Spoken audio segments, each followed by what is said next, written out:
Nangapit bahay kami ni Habi. Kaalis lang yung 4 na classmate namin. Kanina hindi ako makapag-video. So, ngayon, sinamantala ko. Blah blah blah here, blah blah there. Ganon.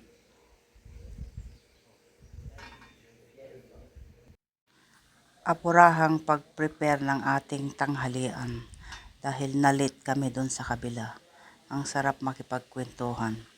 Ako naman kahit hindi ako nakikipag-change conversation, nakikinig lang ako sa kanila. Sumisingit din naman ako from time to time. Ayan, dambuhalang stuffed cabbage.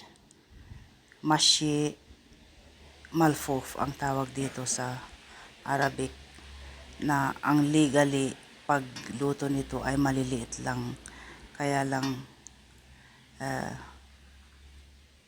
nilakihan ko, apurahan. Maliliit lang dapat yan. Okay na yan para 2 or 3 piraso lang ang bawat isa. Mabubusog na sila. Kaysa yung maliliit. Naku po. Naku po.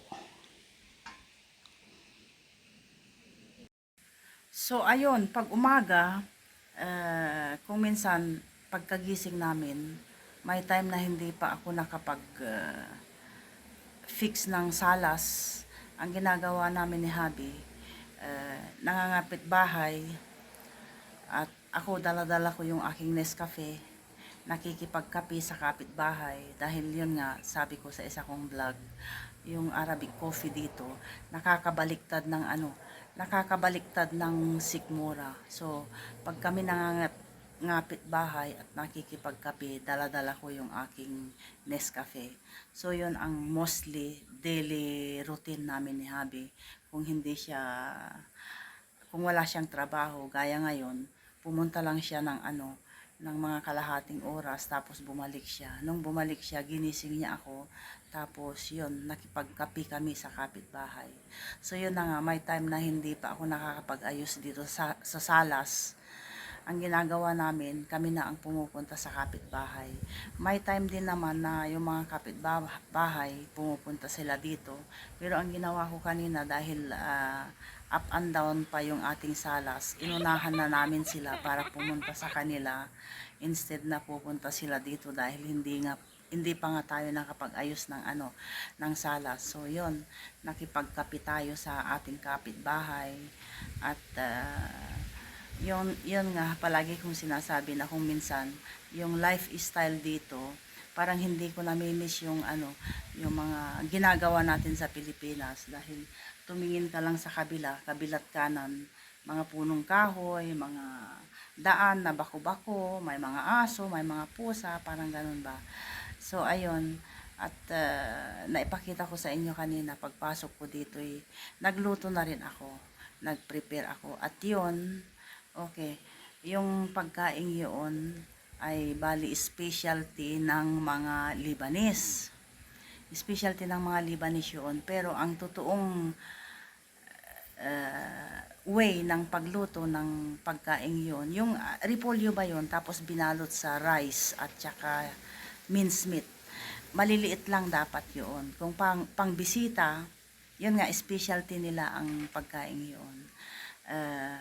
Kung pang bisita, maliliit lang talaga ang Kaya shout out sa mga Pilipinang nakatoka ang trabaho nila sa kusina, dahil ang pagkaing Lebanese maarte, matrabaho talaga ang pagkaing Lebanese.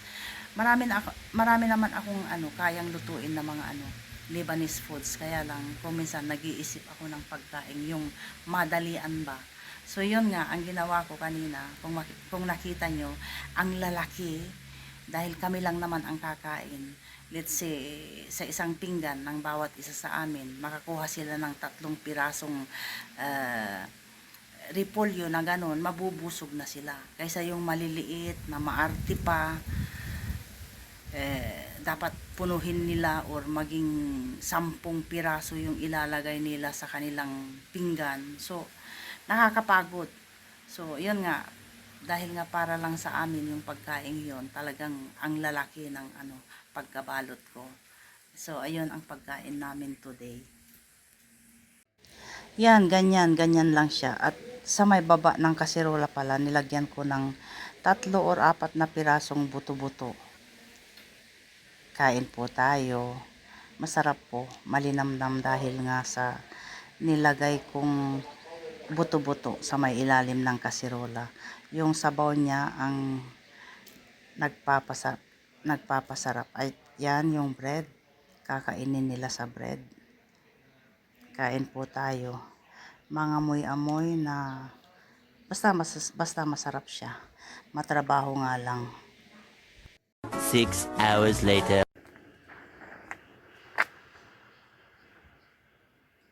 Ayan, madilim na. Kami ay nagwo-walking. Madilim na. At ang view dyan sa aking likuran. What time is it now? Time, I can't see. At dahil nga kailangan din nating maglakad-lakad, hindi naman kami nagwo-walking every day, every other day, or 2 times a week, 3 times a week, ganoon. So, inabutan natin yung bago lumubog yung haring araw, yan o madilim-dilim na.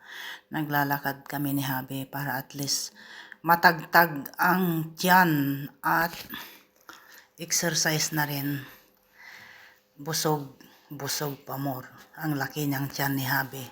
At ako rin naman, so magandang exercise din. At nagkukwentuhan. At yun, dediretso na rin kami para bumili ng sitsirya. Dahil sa gabi din, late na rin kaming matulog, lalo na si Bunso. Oo, so nagbilin sila ng sitsirya para mamayang gabi.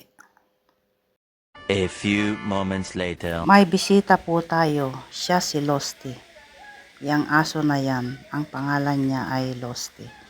So, sa next vlog po natin, ikukwento ko ang tungkol kay Losty. Mayroong magandang istorya ang asong ito. Mayroong love story na ikukwento ako sa inyo. So, medyo mahaba-haba ang kwento.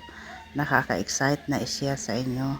Pero, gawin na lang natin next vlog po natin. So, see you po.